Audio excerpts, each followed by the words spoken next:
revealing Srila Prabhupada's key that unlocks his true response to the most important question. Before I reveal the key, let me explain how I discovered the key. Way back in 2007, I decided to make some sort of presentation on this issue, an online presentation with video. For years prior, I had already been 100% fully convinced that Srila Prabhupada never wanted us to establish and follow a multi-guru path that the GBC had taken us down all those years. I was also just as convinced that what he really wanted was for us to continue with the Ritvik Ras path that he had already started us on. But the only one real issue I had was regarding parts of this May 28th conversation. I would read the Ritvik Ras supporters' arguments, on their arguments based on this conversation. And to be quite frank, many of them would twist and bend words so tight that their whole explanation would just snap. The problem was, the GBC's analysis supporting their current path was just as bad, if not worse. In my view, both sides were missing something. And at that time, so was I. The problem was, to be quite frank and honest, was that I just found that it was just as easy to argue one side as it was the other side based on what Srila Prabhupada had said during that meeting. His response to the first question leaves no doubt that he wanted this ongoing Ritvik system for after he departs, but the later part of the conversation seems to leave little doubt that he was saying that the Ritviks were the actual gurus. Of course, that argument, as we will see, is not as solid as it relies on Prabhupada's order to be given. More on that shortly. But even then, I still saw that something very major was missing in all these arguments. I just felt that I was missing a key that would just help me reach a conclusive and final decision on what Srila Prabhupada was actually saying. But I just couldn't put my finger on it. It got into 2009, and by then, I had already started and restarted making this presentation several times. I had written scripts, I had started videos, I had done, this is back in 2007 2008 when I actually started. So 2009, I had started it several times. Each restart, I would wind up re-editing, sometimes rewriting my scripts, refining the arguments. But each time when it came to finalizing and writing my analysis of this conversation, I was never satisfied. Regarding the other arguments, there was no doubt. When you look at this issue from the logical perspective, the Ritvik system made the most logic sense. It was the only system that just fit perfectly into the system that Srila Prabhupada had set up for managing ISKCON, with the GBC as the ultimate authority. But introducing multiple guru authorities, it just didn't fit. And that, and in so many other ways, all the arguments kept taking me to the same conclusion, that the Ritvik Ras path was the path that Srila Prabhupada wanted us to take. But the one and only stumbling block I had was with this conversation. I just didn't have a fully clear understanding of it. Something was missing. I'm a very logically driven person. So when something doesn't make 100% logical sense, it just bothers me. I spent months trying to figure it out. And all I could really do was reach the same conclusion each time, that there was a piece to the puzzle missing. The problem for me personally was that since at the time I wasn't fully clear about this conversation regarding this topic, then there was no way I could complete an acceptable presentation on this issue. This conversation is key to this issue. Since I couldn't reach 100% clear and unwavering, satisfying conclusion on what Srila Prabhupada really was saying, then there was no way for me to complete the presentation. I wasn't going to do the same as everyone else and start bending and twisting and snapping what I was trying to say, what Srila Prabhupada wanted to say. I wanted to know what he really wanted to say. I mean, what he was really saying, I should say. After several years and many starts and restarts, I finally just gave up trying to figure it out. And I just turned to Srila Prabhupada and I prayed and begged for his mercy. I prayed, please give me your mercy, Srila Prabhupada. I am wanting to make this your presentation as my service to you, but I can't go on any further because I know I'm missing something about what you were saying on that May 28th meeting. I'm begging for your mercy, Srila Prabhupada. Until I know without a doubt what you were really saying this day, until everything makes full and clear sense to me, then there is no way that I can or should make this presentation. It didn't come quickly. I stopped work on the presentation for months, but I didn't stop praying to Srila Prabhupada for his mercy and helping me to see what I was missing. Every month or so, I would renew my study on this conversation, together with my continued prayers, hoping that one day Srila Prabhupada would give me his mercy. Then one day, and I can't recall exactly when, but it must have been sometime in 2009, I was playing the original May 28th recording again. By then, I had listened to it dozens and dozens of times and had read the transcript of it many more times. But this one day, as part of this conversation began, there it was. I heard Srila Prabhupada say something that all this time I had never really registered what the words really meant before. Of course, it had been there all this time. I had played the recording so many times. I had read the words so many times before. But for some reason, I seem to have always just skipped right over them, these key words, and never really paid any real attention to what Srila Prabhupada meant by them. But this day, by Srila Prabhupada's mercy, I not only heard the words, but it was like a loud, roaring train had just jumped out from the recording and grabbed my full attention. My realization was immediate. The importance of these 5 simple words was far-reaching. They would impact how we can fully understand what Srila Prabhupada was saying that day. I realized this was not only what I had been missing all this time, but everyone else appears to have missed the importance of these words also for over 40 years. And yet it was right there all along, hiding in plain sight. Srila Prabhupada had answered my prayer. Thank you, Srila Prabhupada. The second I actually heard those words, I realized that they were the key that will change everything.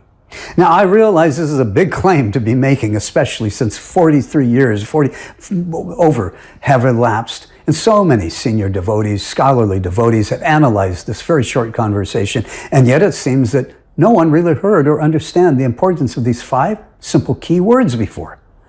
But it's true. What can I say? Once I applied the purport of these words to the rest of the conversation, it changed everything.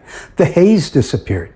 And finally, I was able to gain a completely clear understanding of the rest of the conversation. Enough of my talking. Let me finally share this key with you. I'll replay that part of the conversation again. Listen and see if you hear it. I mean, really hear it. Pay close attention, but most importantly, sincerely pray to Srila Prabhupada with a wide open heart, begging for his mercy to enter.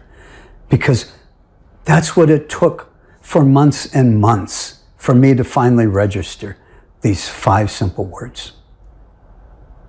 Then our next question concerns initiations in the future,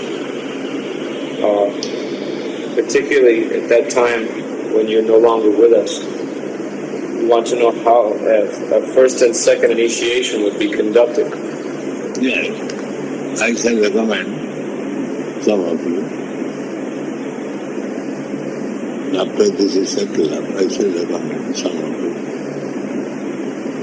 to act as officiating acharya. Is that called Ritvik Acharya? Ritvik, yeah. Do you see why I say this is the key and how it changes everything? Or did you not catch it yet? It was there in Srila Prabhupada's beginning statement. And no, I'm not referring to the words Ritvik or officiating Acharya. I'll play Srila Prabhupada's original response to the question again, but I'll add emphasis on the actual keywords so you can't miss them this time. Then our next question concerns initiations in the future, particularly at that time when you're no longer with us. We want to know how a first and second initiation would be conducted. Yes, I shall recommend some of you. After this is settled, I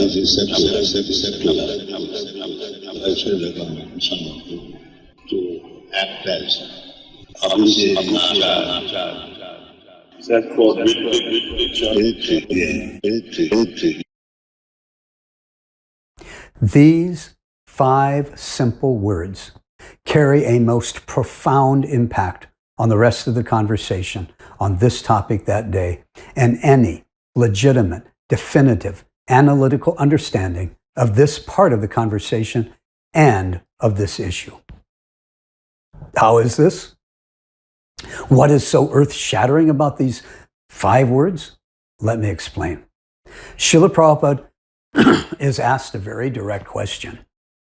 Then our next question concerns the initiations in the future, particularly at that time when you're no longer with us. We want to know how first and second initiation would be conducted. This question lays at the very heart of this issue. The GBC directly asked Srila Prabhupada how he wanted initiations to be conducted when he's no longer with us, after he has departed. Obviously, Srila Prabhupada's answer is the answer to this issue, pure and simple. Srila Prabhupada's immediate response to this question is, after this is settled up, I shall recommend some of you to act as officiating acharyas. After this is settled, after this is settled, after this is settled, after this is settled, after this is settled, after this is settled. First, let's analyze Srila Prabhupada's very short reply to this most crucial question, as everyone else has done for the past 43 plus years, and ignore those 5 words, which I call the key to understanding this issue, and only look at his remaining response to this all-important question. His response to that question, without these keywords, is, I shall recommend some of you to act as officiating acharyas, which he then argues is the same as Ritvik acharyas or Ritviks. That's nice, but what was the question again? The GBC had asked, how are initiations to be conducted when Srila Prabhupada is no longer present with us? They had not asked who will conduct the ceremonies or what the titles will be for those who perform the ceremonies, what titles they'll go by. Without recognizing these 5 key words, Srila Prabhupada's response doesn't even address the question that was asked of him.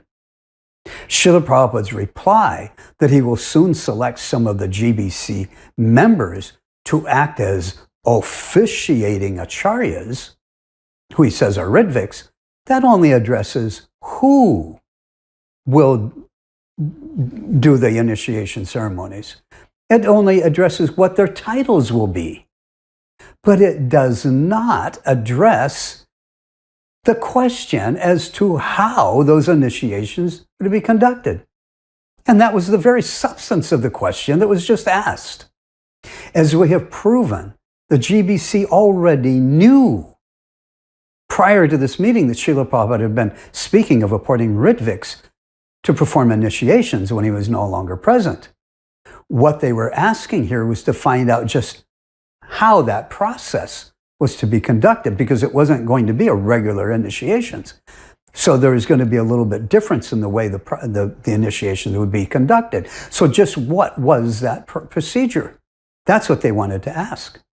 These men already knew that Srila Prabhupada would select some men to act as Ritvikacharyas. At least that is what we proved that he had told Tamal just a few days earlier. That's why the GBC's main question wasn't asking who will be the next guru or who will initiate, but instead they wanted to learn the final and settled up procedures as to how those initiations would be conducted. When we analyze Srila Prabhupada's response and ignore the 5 keywords, Srila Prabhupada's response sounds more like a politician who's trying to avoid giving a direct answer. Was His Divine Grace A.C. Bhaktivedanta Swami Prabhupada intentionally side-skirting this question? Was he purposefully avoiding giving a direct answer? Did he not want to give any details or guidance at that time as to how those initiations were to be conducted in the future? Amazingly, the answer is yes. This is exactly what His Divine Grace was doing. He was intentionally and purposefully avoiding giving a direct answer to this extremely important question. But why? For what reason would he do that? To understand that, we have to include the 5 keywords in our analysis. So now let's analyze his response while including those 5 keywords. Srila Prabhupada is asked how initiations will be conducted after he has departed. And the very first thing he informs the GBC is, after this is settled up, then he will do what he had already informed Tamal Krishna that he would do before. And what was that he would select some of the men to act as his officiating Ritvikacharyas. But again, that just reiterated what these GBC men already knew. That didn't address their question as to how those Ritvik initiations were to be conducted.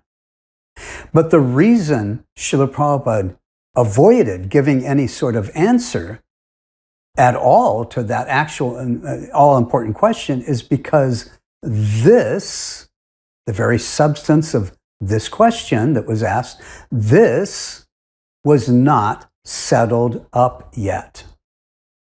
As of that day, May 28th, 1977, Srila Prabhupada had not settled up on how the Ritvik initiations were to be conducted after he has departed.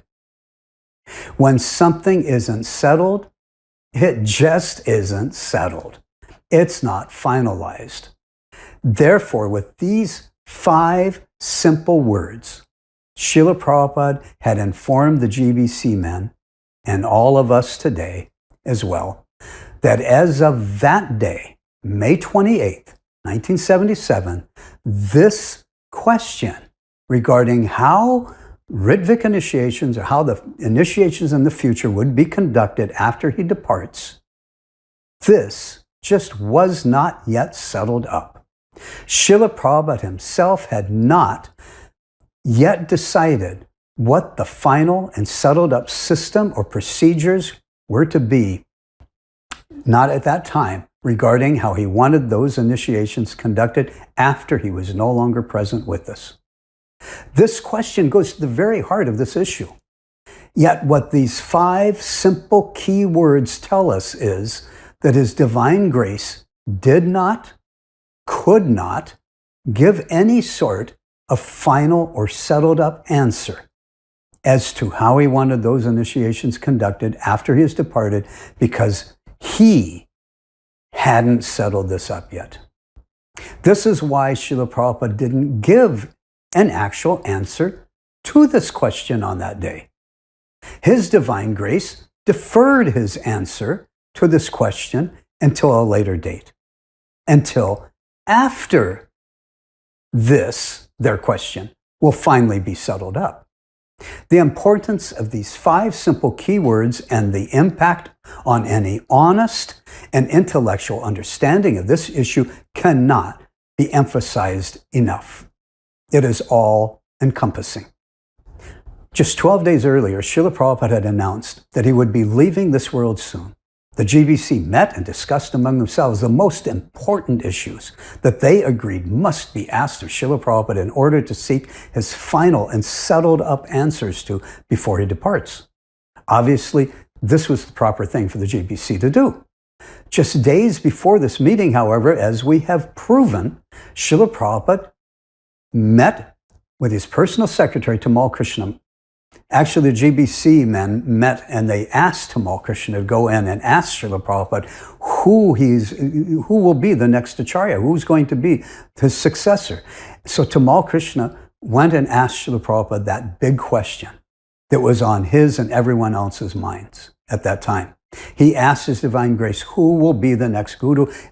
He asked Srila Prabhupada if he would be naming his successor soon. And Srila Prabhupada informed Tamal that he will continue to take his own disciples after he departs via a system he will soon set up. He will soon select some men to act as Ritvicacharyas who will conduct the initiation ceremonies on his behalf, while he will remain the initiator, spiritual master, even after he is no longer present with us. Tamal Krishna Maharaj relayed this information to at least some of the GBC members, so when it came time to formulate the questions to ask Srila Prabhupada in order to get his final and settled up answers to various topics before he leaves us, rather than the GBC asking His Divine Grace who will be the next guru, their big question, instead they knew that Srila Prabhupada had already told Tamal that he would continue to initiate via a Ritvik system. So the only 2 things the GBC wanted to know was how those non-regular Ritvik initiations were to be conducted. What was the procedure? How are they to be done?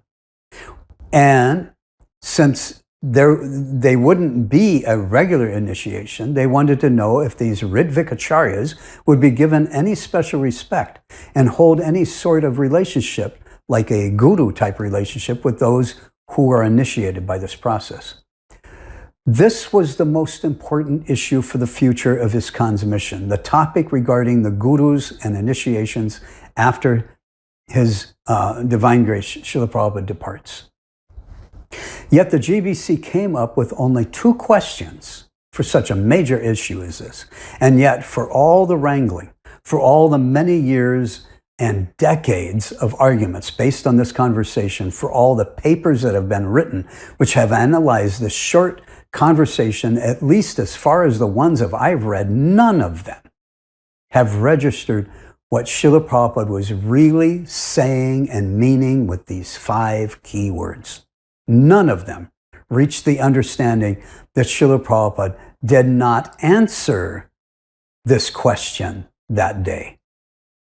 Yes, the final order paper does reach that conclusion, but it does not reach that conclusion based on the understanding of these key words. With these words, what His Divine Grace was telling the GBC is, I can't answer this question today because this is not settled up yet. The significance of this understanding is that we now know, by this, we know that Srila Prabhupada hadn't given any final or settled up answer to this most important question on that day at that meeting on May 28th. Then how would the GBC men and the rest of us today know when he did give his answer? That Srila Prabhupada clearly told them. And it's also, again, part of those 5 key words. He said that after he has settled this up, he has settled up how this question is to be answered, then he will select some of the GBC men to act as officiating acharyas or ritviks. Additionally, this is the significance of these 5 key words. What we understand from this is that at that time, when he gives the names of the men he will soon choose to act as his officiating ritvik representatives, it is at that time that he will then inform us how he wants the initiations to be conducted after he is no longer present with us, after he has departed. After this is settled, then I shall recommend some of you to act as ritviks. Another thing we can understand is that what was settled up was that those who would conduct the initiations after he departs will be officiating ritviks. That part was settled. What wasn't settled was how those initiations would be conducted, the details. This was the same thing that he had told Tamal just a few days earlier. That part he had already settled on, that he would select some men to act as ritviks. Here, Srila Prabhupada calls them officiating acharyas. This is a term, again, that he had never used before or after. Tamal asked, because no one had heard of this term, officiating acharya. So Tamal asked if that never heard of term was the same as ritvik acharya, which again was another never heard of term, except that Tamal had heard ritvik acharya from Srila Prabhupada just a few days earlier. And Srila Prabhupada replies in the affirmative, ritvik, yes. Ritviks are Vedic priests who perform the Vedic sacrificial ceremonies. You can tap on a link here for more information about Ritvik if you haven't watched that ancillary note. But what exactly does officiating acharya mean? The term officiating acharya is unique. From a search of the Vedabase, we find that it was never used before or after this one and only time, and only to apply to those who would initiate after Prabhupada has departed. The word officiate is, however, found in the Vedabase, and Srila Prabhupada uses it in several purports for someone who performs a function for another who is not present at that time. Such as when Lord Indra was temporarily gone from his post, another demigod officiated on his behalf. He officiated the duties that Indra would carry out on Indra's behalf while Indra was no longer present. Or when Yamaraj was absent from his post and he came to the earthly planet, a sage officiated his duties, Yamaraj's duties, on Yamaraj's behalf while he was gone. It is obvious then that when we combine officiating acharya with that of a ceremonial priest, the ritvik, it means one who will be officiating the ceremonial aspects of the initiation on behalf of his divine grace. You can refer to another ancillary note for details. It is utmost important to note that Srila Prabhupada gave this as the title for those who would conduct initiations in the future, particularly when he was no longer present with us. That was the question that was asked of him. That was his response. And in response, Srila Prabhupada is clearly defining that after he departs, the initiations will be carried out by an officiating ritvik priest who will conduct those initiation ceremonies on behalf of his divine grace. By now, it should be vividly clear why I refer to these 5 words as the key to unlocking this issue once and for all time. For over 40 years, countless devotees have given all sorts of arguments how Srila Prabhupada had given his last and final answer to this question and this issue here in the subsequent minute of this conversation, or a minute and a half that is to follow. But what these 5 key words very clearly tell us is this issue was not settled on that day. And the final or settled up answer to this most important question was not given on that day, period. So then the question is, when did he give his final answer to that question? When did he finalize how he wanted initiations conducted after he departs? He told us that after he settles this, then he will select some men to act as Ritviks. 5.5 weeks later, Srila Prabhupada did exactly what he said he would do after this is settled. On July 9th, 1977, he gives the names of 11 men who he says are to act as his Ritvik representatives of the Acharya. And it is here in that July 9th letter, or when we get to it, that he gives his settled up answer to this question. In that letter, he gives the details as to how those Ritviks were to conduct the initiations. He gives those details in writing along with his signature.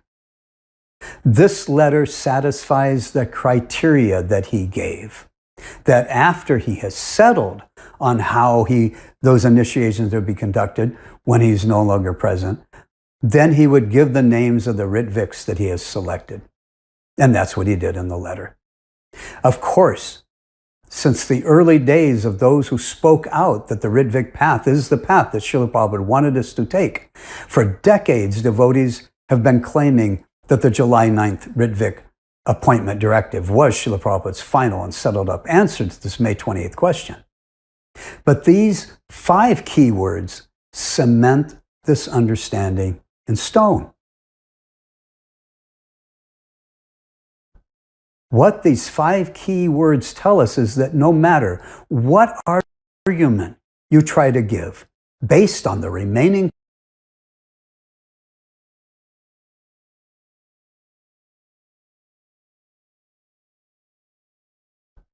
What these 5 key words tell us is that no matter what argument you try to give based on the remaining conversation on May 28th, that May 28th meeting regarding this issue, no matter how hard you try, no matter how you wrangle and twist the words, no matter how you cut and paste segments of what he said here and parts there, the hard fact of the matter is, Srila Prabhupada told us that this issue was not settled up yet as of that date.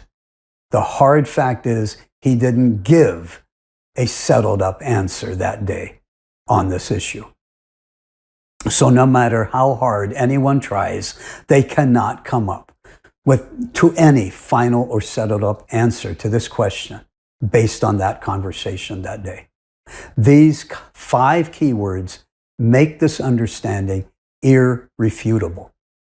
Ignoring these 5 keywords, and all Srila Prabhupada said was that he would soon recommend some of the GBC men to act as officiating acharyas or Ritviks, officiating Ritvik acharyas.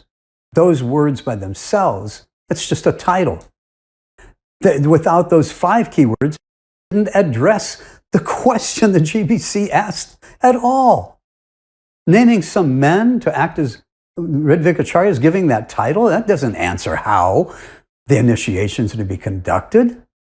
The only way in which he addressed their question that day was with these 5 key words to inform them that this was not settled yet. For me personally, as I was researching this issue for a long time, I knew something was missing. Every time I would read someone else's analysis of this meeting regardless, I should say, of which side they were on, I was left with an empty feeling. Something was missing. None of the wrangling and analysis and conclusions. Nothing made just total logic sense. The same thing kept happening when I did my own analysis. After months of prayers, Srila Prabhupada had mercifully revealed to me what it was missing. And the amazing thing was, it was hiding in plain sight. It was right there all the time in Srila Prabhupada's immediate response to the question. This is the key that unlocks the understanding to what Srila Prabhupada was actually saying that day. From after this meeting until his departure, there is only one time where Srila Prabhupada gives any instructions regarding how initiations are to be conducted. And that one and only time that he did so was when he also gave the names of the men he had selected to act as his Ritvik representatives. And that was the July 9th letter.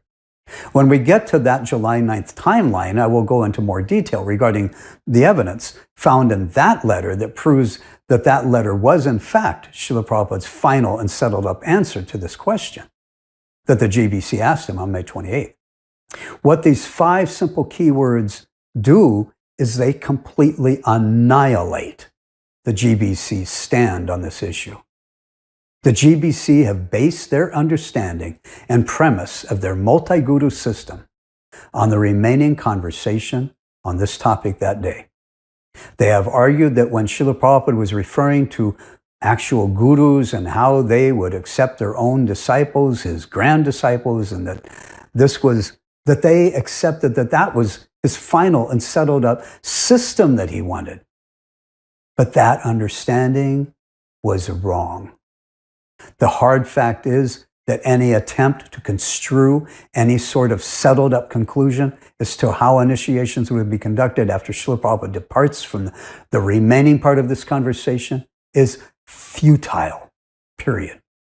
Any and all such so-called conclusions and arguments are completely nullified and annihilated by these 5 keywords.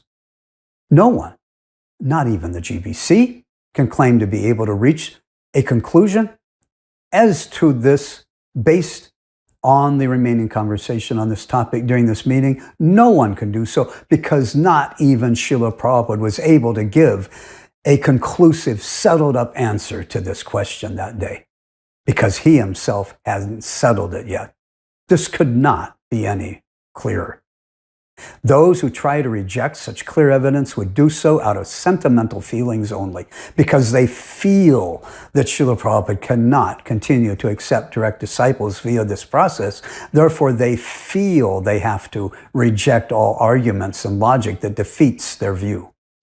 The problem for the GBC is that their entire multi-guru system and the remaining most important arguments supporting that system rest in the remaining part of this conversation.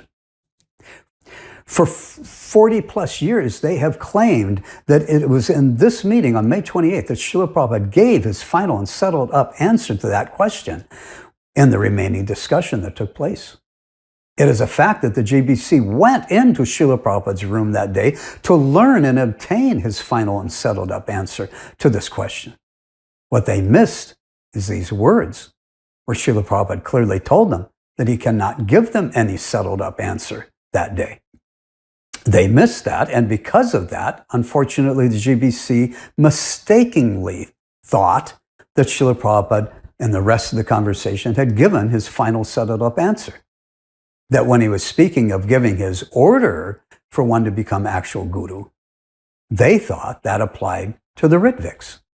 And because the GBC missed these 5 keywords and wrongly thought that His Divine Grace had already given his settled up answer, when the July 9th letter was written, the GBC rejected that as pertaining to after he had departed. They rejected it as his answer to the May 28th question. And instead, they assumed that that July 9th letter could only apply to while he was present. But clearly, these 5 keywords totally obliterate that understanding. I know I keep driving the same point regarding these words over and over. But this is such an important revelation that I have no choice but to really drive this point home. Obviously, the GBC are too invested in their position to easily admit over 40 years later that they were wrong and have been totally wrong in practically every and almost every possible way on this most important issue all that time. Naturally, they will feel that they have to defeat this understanding one way or the other. They will feel impelled to do whatever it takes to discredit the arguments I'm presenting here. While I'm expecting this, I am praying for a different response this time. If you have already watched my personal story, then and now as we progress through the chronological timeline, you can see how the evidences supporting the Rittvik-Ross path are many. And each and every aspect, each and every argument, when carefully analyzed, all point to the conclusion that the Rittvik path was the path that His divine grace wanted. Our position is not based on just one or two points or arguments, but every aspect, every argument supports this conclusion. Therefore, I pray that this time the members of the GBC will finally take the humble position and admit that their entire stand on this issue for over 4 decades, the majority of their Krishna conscious lifetime, has been totally and completely wrong. The evidence speaks loudly for itself. Here's something to ponder over regarding this. Why hasn't this point been prominently brought up before?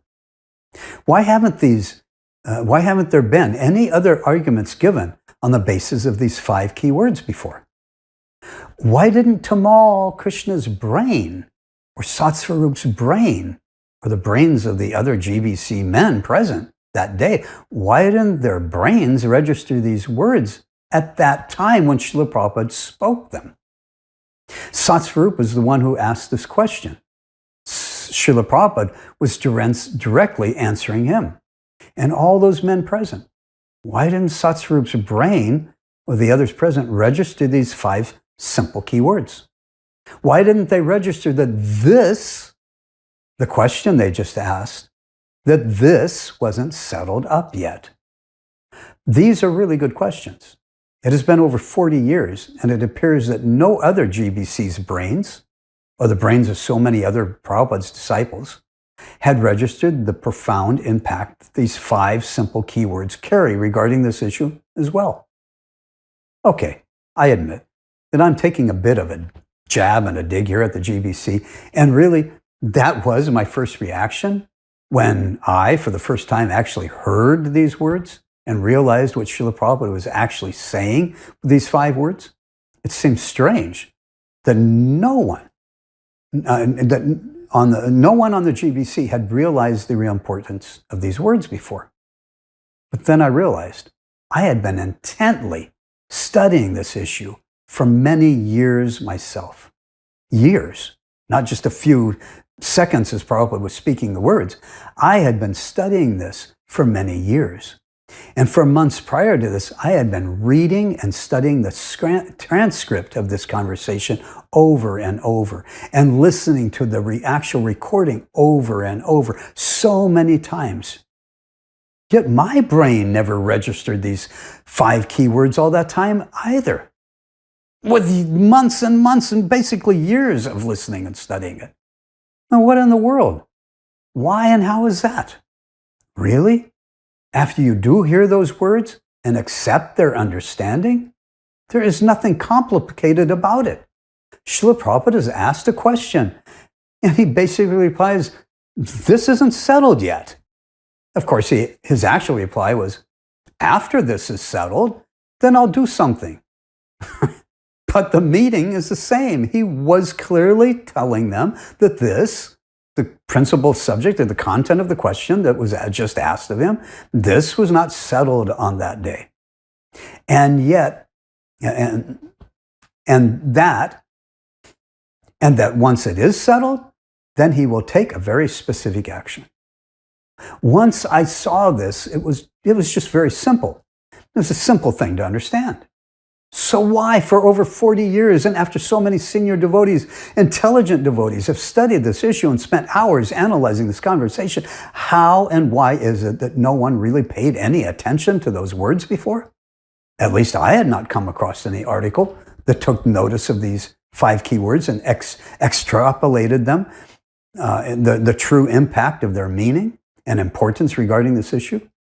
There is only one answer, at least that I can come up with.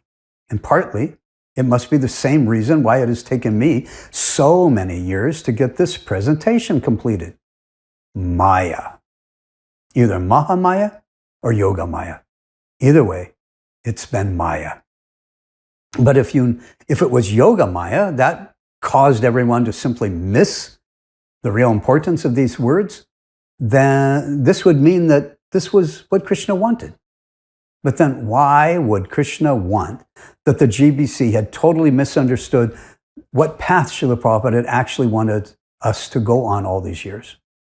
I mean, Srila Prabhupada is Krishna's pure representative, and he started an international society, a worldwide mission to propagate Sri Krishna Chaitanya's mission and his teachings. And why would Krishna put his own devotees under the spell of Yoga Maya, where no one really registered these words before, just so that the mission of his pure representative had established would go down the wrong path for decades? Why would Lord Sri Krishna do that? Or better yet, would he have ever done such a thing? My answer is, God only knows. Personally, I certainly don't know the answer to that. You'll have to ask Lord Sri Krishna that yourself. 40 plus years, that is such a long time. So many devotees' lives, Prabhupada's direct disciples, and so many others were grossly affected due to the failures of the Zonacharya system. So many devotees would have been kicked out of their guru's mission because they knew the GBC was on the wrong path and they spoke up about it. Why would Krishna have not just allowed this to happen, but practically had arranged for the GBC to have taken the wrong path? I mean, why? Well, really, there isn't much difference at all between Krishna arranging this to happen or that he just stood by and did nothing and allowed it to happen. I mean, even if he wasn't the one who put us all into illusion so that we all miss the real meaning of these words all this time, then, and it was actually Mahamaya, still Krishna could have taken direct action to stop it. So either way, it doesn't make much difference. When I come face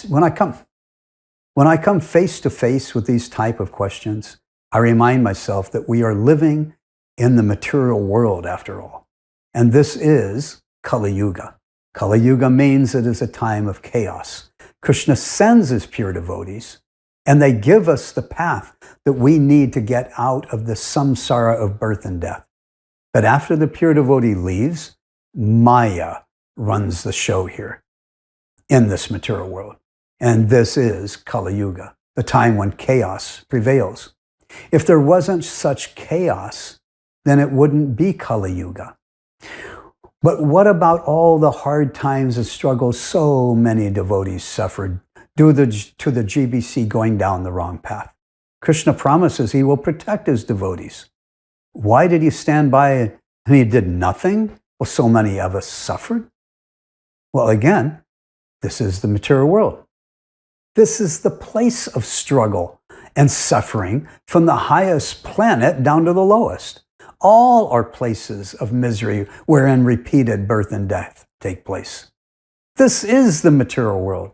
It's the world of struggle, anxiety, suffering.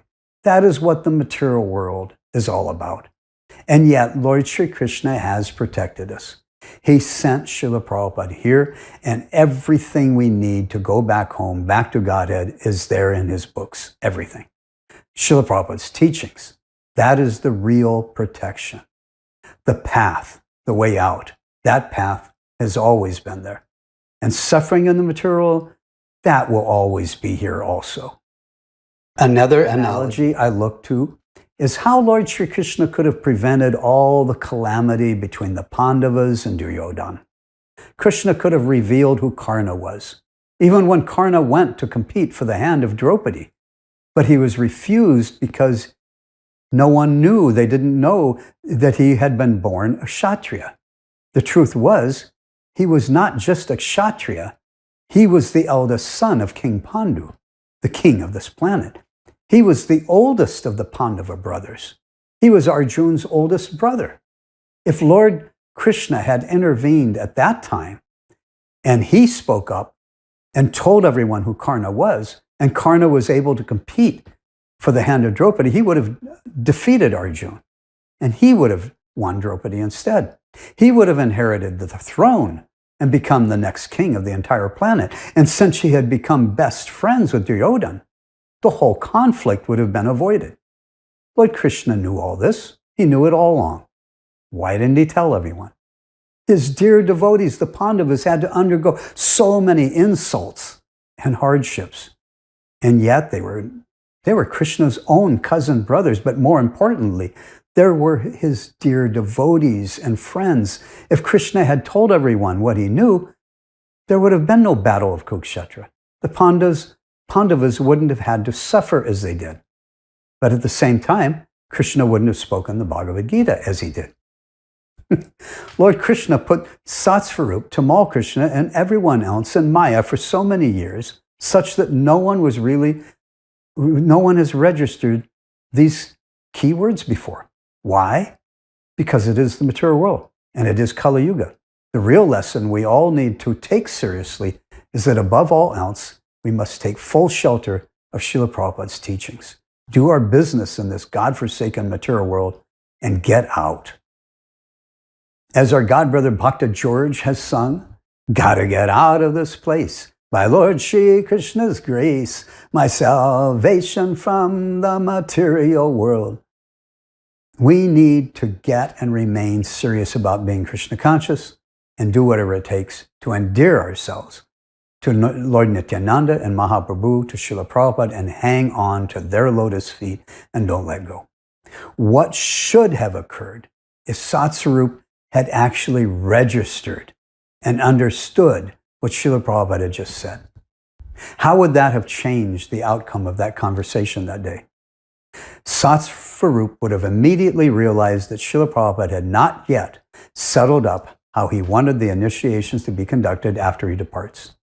He would have realized that it would have been futile for them to just plow right on with their and ask their other questions in an attempt to get Srila Prabhupada to give his final and settled up answers to this issue that day. If Satsvarup had actually, and Tamal and the others had actually understood those words, what Satsvarup should have done is to acknowledge that the GBC will just have to wait until after this is settled up before Srila Prabhupada will be able to give his final answer to this question and this Guru issue. And then he should have moved on to the next topic. The fact is, it was futile to keep trying to push for a final answer that day.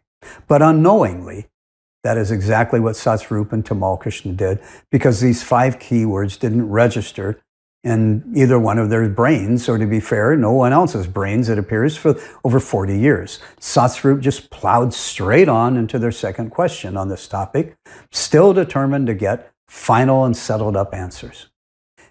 Now that I have finally revealed the key that Srila Prabhupada gave that unlocks the real answers to this question and to this issue, there will still be another approximately 90 seconds of conversation remaining regarding this issue. And we aren't finished with our analysis of this first part either. So let's continue along with the analysis of the conversation, but we must apply these key words as we go forward with our analysis. We also have to account for the proven fact that His Divine Grace had already told the GBC about his plan to set up an ongoing Ritvik system. There's still additional analysis regarding Srila Prabhupada's response to the first question and the GBC's response to his response.